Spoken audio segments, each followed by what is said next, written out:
Okay, recording this video. It is Sunday, 17th of January 2016, and what a week that was. I hope you traded it well. We had huge volume, huge ranges. The market was nice and fast, a little bit too fast sometimes.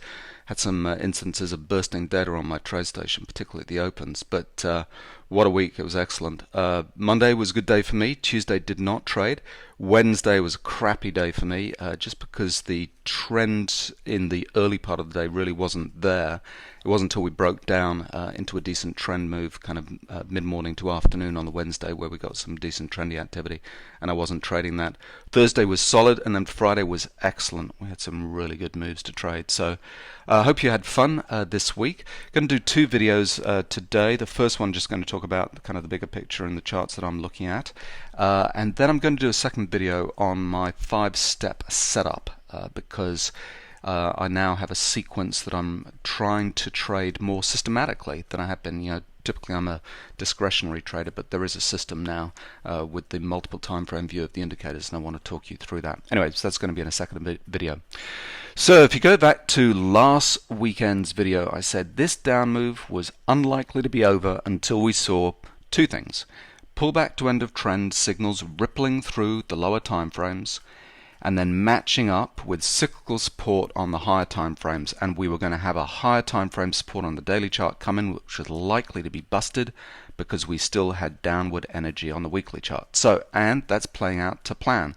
This is just a better sine wave looking back from the highest to lowest time frames, all the way from a weekly chart down to daily 135 minute, all the way down to like a 5-minute chart. I don't look at it at that low of a resolution, but here on the lower time frames, starting with a 45-minute chart, we've got a pullback to end of trend that went off Wednesday into Thursday's trade, starting to ripple through. This pullback to end of trends are starting to ripple through these lower time frames. So we've got it one on the 45-minute chart. Let's check the next time frame up, the 81-minute chart, where there are exactly 5 bars in a day, 81-minute bars, and no, we've got no pullback to end of trend. We broke below support here, cyclical support, a couple of weeks ago, and we've been in a strong downtrend ever since, but no pullback to end of trend. We've got to wait for better sine wave to loop around, come back up, the fast and slow lines here to come back up, cross, and then move down. So we've got more testing to do of the lows to see if the bottom is in. Next time frame up, the 135-minute chart, same deal. Here's the support in here. We're below support, so we're in a downtrend. We've still got to loop back up, make pullback to end of trend. So let's see where that takes us. But we're not done on the downside because of those pullback to end of trend moves that have to go on the lower time frames. On the higher time frames, when you get trending moves syncing up with cyclical supports and resistance on the highest time frames, that's when you get kind of markets stopping and reversing and going the other way. On the daily chart, yes, we had cyclical support come in this week, but I said because we've still got cyclical energy on the next time frame up, the weekly chart, this was likely not going to hold. We're going to get pushed through, and it would be caught by the next time frame up. So the support's in, we're below it fractionally at the moment, and on the weekly chart, this is the cyclical energy that still has to play its way out. So we're coming into a turn there on the weekly chart, but that'll take a little bit of time for confirmation. It's tricky to, waiting for confirmation on the weekly chart means that you have to wait for a closing weekly bar. So you're better off trying to match that up with pullback to end of trends kind of going off on the lower time frames, because that'll give you an earlier signal to understand where those patterns are happening. But it's all got to match up with pullback to end of trends, exhaustion, volume, bullish divergence at the bottoms in order to reverse this and go the other way in blue professional bars. So although we pushed pretty far, we've still got to put in those testing moves. We've still got to go pullback end of trend on those lowest time frames. So it's still kind of game on, still going to be fun kind of trading with some pushes to the downside that are going to be worth trading. In terms of volume, we had an interesting pattern on Friday's activity. So this is a high volume churn bar. This is better volume, trusty old faithful kind of better volume, which is kind of free code. It's been out there for years and years and years. Some people like it. I've kind of moved on to better pro-am. I find that more useful, certainly in day trading, but it's still kind of useful on these higher time frames to look at better volume. Better volume here, we had 2.7 million contracts traded on Friday's trade, and it generated this blue bar on better volume, which is a high volume churn bar. Not dissimilar to kind of the blue bars, the pro bars on Better Pro-Am, but Better Pro-Am is measuring the actual trade size, whereas Better Volume is just using the volume and the range in order to make some assumptions about what's going on. High volume churn bars come in when the volume is relatively high, but the range is relatively low. And what's going on when you see a high volume churn bar like this at the lows is there's buying coming in during the day, compressing the range, picking up all the volume that's selling down at those lows and saying that's good enough for me around these 1850 kind of levels. I'll come in and I'll pick it up. All that selling volume gets absorbed and the range gets compressed. So it's a churning bar like that. At the lows, it can signal that we're at the beginning stages of professional money kind of coming in and absorbing at those low levels. At highs, so for example like here, maybe here, you've got sellers coming in and compressing the range, and meaning that the range of the bar is low because the sellers are coming in and that bar is not able to expand upwards because the selling pressure is kind of keeping it low. So it's an interesting pattern, it's a high volume churn pattern. It just shows that there's some professionals activity at these lows kind of interested at new lows. So that's kind of interesting. That kind of popped up on a high volume bar like that, so wait and see what happens. On the patterns as well, it was a stopping volume, which is not unlike that high volume churn bar. A stopping volume pattern means that the volume was greater than the bar before, but the range was less than the bar before. So again, it's showing that we're starting to stop that down move because it's compressing that range. Here's another stopping pattern here on the downside. On the upside, we've got some nice ones. Here's one going off the highs here. This is a special version of the stopping volume pattern, an ST start. If you have the better indicators, you can go to the videos, the customer videos, to understand exactly what's going on there. But that's a special version of the stopping volume pattern, which is really important. There's one at the highs, there's one testing those lows. So there we go, stopping volume patterns. So we're starting to find value down here, and people are coming in order to compress the range and hold the market. Okay, next chart I want to talk about is the yen. Again, the last couple of videos have been talking about the yen starting to strengthen, and this is the unwind of the carry trade. So as soon as we get markets coming off, the risk assets kind of coming off, it puts the people who've borrowed in low interest rate currencies, for example in the yen, under pressure. And they start to get margin calls, and they have to repatriate their funds to Japan, which means the yen goes up, and as the yen goes up, also the profitability of those overseas trades kind of goes down, because in effect they're net short the Japanese yen. So Japanese yen has spent the last year basing after we put in exhaustion patterns, huge volumes down here, bullish divergence, flush patterns with the Rambo right at the low down there at 80 cents, and then we're now playing with this important range of these sequence of bars here, blue professional bars, and as I said, we don't really know what's going on until we get resolution out of a big ranging bar like that. We come in later on to test the lows of that, it holds, we come back into the range. Now we're coming up to the top of those ranges. So I'm not saying it's all over for the down move on the Japanese yen. We could have a nasty spike here, but that's what's happening. There's kind of a feedback loop happening with the Japanese yen. As it spikes, it causes people to look at that carry trade as, and say it's less profitable, and then as the carry trade becomes less profitable because the risk assets are going down, people are forced to repatriate funds into Japanese yen. So it's like a feedback loop that's kind of going on there. So that's why we've got some nasty moves happening in the Japanese yen. So is it the bottom in the Japanese yen? I'm not sure. I think I'd like to see some more testing on the downside before it's all over. But this little sequence of strength that we've got here on the system view, where the market's showing the better multiple time frame views of the indicators, is showing we've got strength at the moment, and that's what's kind of going on. And this is an important level up here at, what is that, 86.25. So, and then last weekend I talked about the commitment of traders numbers being funky in TradeStation, and they fixed them this week, which is fantastic. So now we don't have straight lining of the commitment of traders numbers. We actually know what was happening over the last 5 weeks. So thank you, TradeStation. And what do you know? we've got bullish divergence patterns kind of popping up.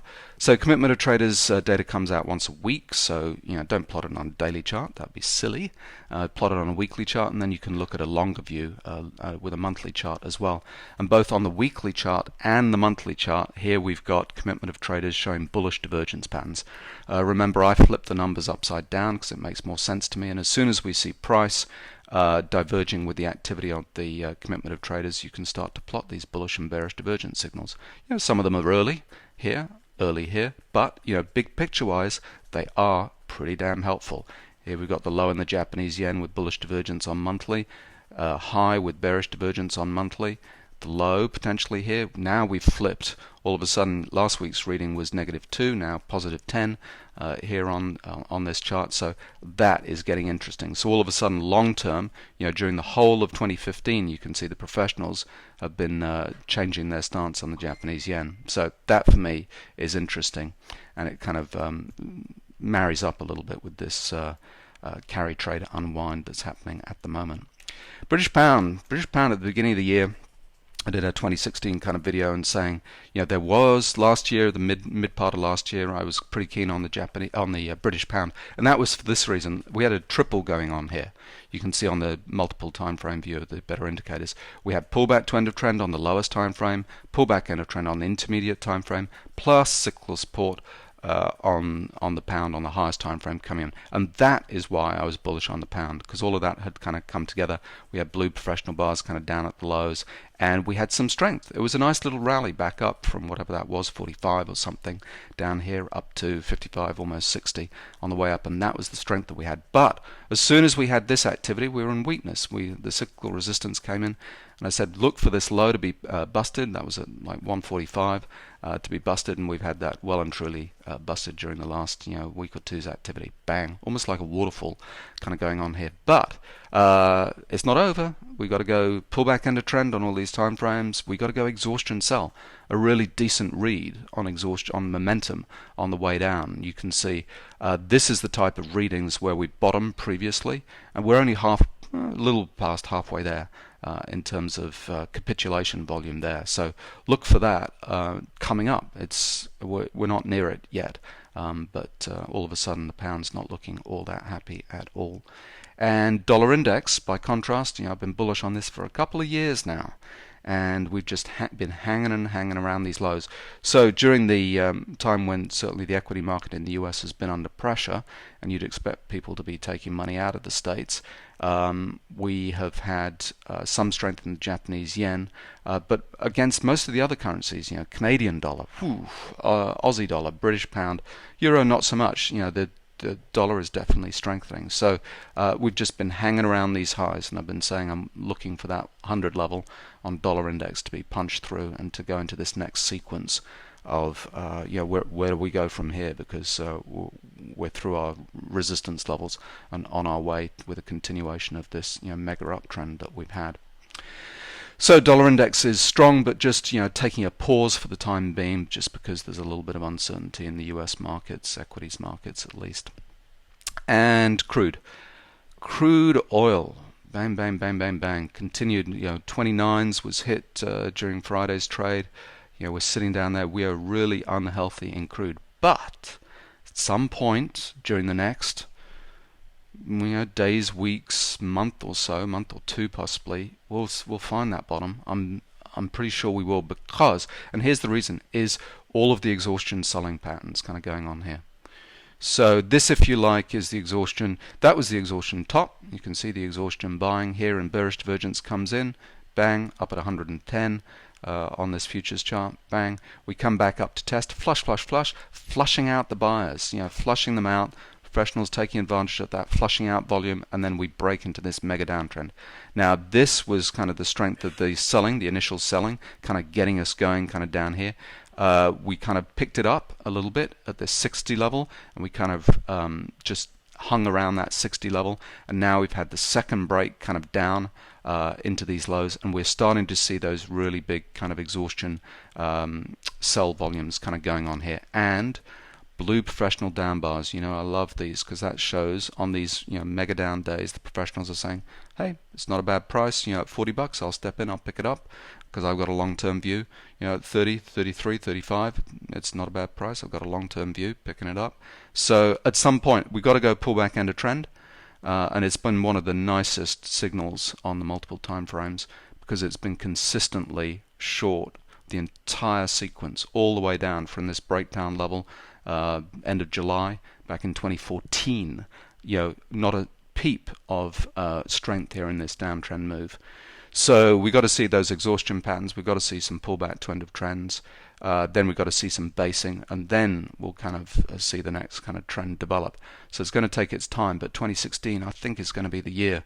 During the first quarter I was saying we were potentially going to see the bottoming activity in crude. The second quarter we'd see the testing activity, and then the start of the uptrend in the third and fourth quarters. So let's wait and see. Just grab a coffee here. Alright, last chart I'm going to show you. This was today's activity on the 1500 tip bar chart. The downtrend continued. We went to 1850s down here, and it was a great day, monster day. Alright, on this chart, the thing to note is that the downtrend is not over. This is one of these rules of thumb. The downtrend is not over until we see exhaustion sell during the full liquidity of the day. And when I say full liquidity of the day, I mean the day session. We need everybody at their desks, everybody, trading the market. The professionals all need to be there in order for a market to bottom. Okay, we had a huge waterfall decline overnight. This is like a 30-point move on the downside, and here's our exhaustion sell and bullish divergence come in, and we start to end this move on the way down. But this is exhaustion before the open. That's not good enough to end a downtrend. We need to see that exhaustion pattern during the full liquidity of the day. So we have a little bit of strength first part of the morning kind of going on here. We then have a really nasty little push down, but there was a blue professional bar come in there. I turned off Better Pro-Am just to make this chart a little bit easier to read, but I'll show you that on the 45-minute chart, 4500 tip bar chart. That was marked by a beautiful little blue professional bar kind of comes in, and then we go exhaustion buy, bearish divergence here at the highs, pull back to end of trend, little sequence, and we break into this downtrend. So we had not had the exhaustion sell on the downside. We need to see that exhaustion sell during the day session, and what we had was we exhausted on the way up. The professionals kind of step in, and then we start the move down. This little exhaustion sell is getting the move going. It's happening during that all that volume kind of coming out of that range. That is just showing everybody getting on board, the pros getting on board that move and just selling it down. And then we've got to see them pick it up. We've got to see them buy back their positions. And that's when we start to see the exhaustion sells kind of down here. The same volume that traded through here, selling it down, is being picked up with resting buy orders down here at the lows, ending this move. And so the downtrend on Friday's activity was not over until we saw that exhaustion sell during the day session. And there it is. That wasn't enough. That wasn't enough. We knew we had to see that. And so the any setups kind of going short after that pattern were going to be great on the downside. And what was that move? 83s down to 50s. I mean, yeah, 30-point move. It was awesome. I had a beautiful trade, a 10-point trade on the way down here. I'm going to talk about that and the sequence, the setup for that in the next video. Just to show you that blue professional bar on the 4500 tip bar charts, there it is. It was a beauty. So we got some Rambo patterns, amateurs getting wrong-footed here and here. We kind of fall into this downtrend, and then they held it at that. That was a pullback to dirty end of trend on the 4500 tip bar chart. Bang. When the blue professional bars kind of stick out like a sore thumb like that, they're really important. The average trade side was high during that activity, and the professionals stepped in and picked it up. But then that's as far as they ran. Here we got blue professional up bar and up bar, little gathering sequence there just under above a cyclical support. Blue professional bar falling through the ice when we get professionals selling it down through a support at the bottom of that channel. That's falling through the ice. That's a classic wick-off trade, and it's showing the professionals are getting the move going, and then we're off to the races on the downside, and they start picking it up here, here, and here. And then they test down here, they pick it up here, and then they're out for the end of the week back here. So anyway, it was a beauty. And just remember that kind of rule of thumb: the downtrend is not over. I mean, with rules of thumb, they're not set in stone. They're not laws. They're not immutable.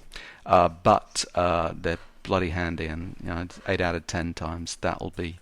We know the downside is not over until we see that exhaustion sell during the day session. Alright, so there we go. I hope that video wasn't too long, and I'll line up another one on this setup. So if you're interested in that, kind of stay tuned.